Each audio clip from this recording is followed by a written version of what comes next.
Once you've downloaded the virtual app, the white icon with a card that says Optech, you will touch on it. It will take you to a page that says sensor list, and you're going to see OVS with a bunch of numbers. Touch on that, and it will take you to a page that says create password, and the indicator will start blinking blue. It needs to be 8 characters. You can't repeat characters or numbers. So I don't know if your company uses a certain password or not. I use 1 through 8. I'm a simpleton.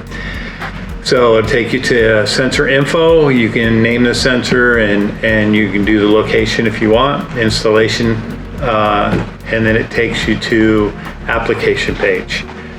Once you've named the sensor, it'll bring you to a page here that says select application. And so what you do is you touch on the application that's in the box, and it will open up a scroll bar, and there's various applications, everything from barrier activation and protection, slide gate activation and protection, swing gate application and protection, and all the way to shadow loop. So for how you're using it, you're going to choose that application.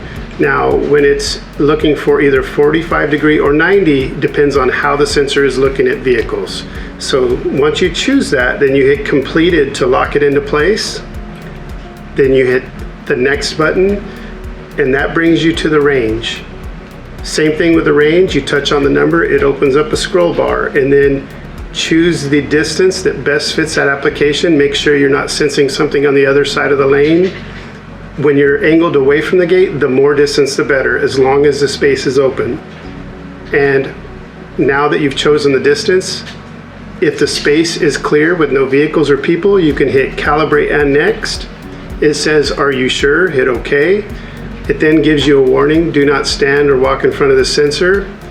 And then now that the sensor is programmed, it brings you to the status page, and how you know if it kept the status is it'll say it right below the status on the symbol there. It says slide gate activation 45 degree, and that's how you know it kept the programming, and the sensor now is green.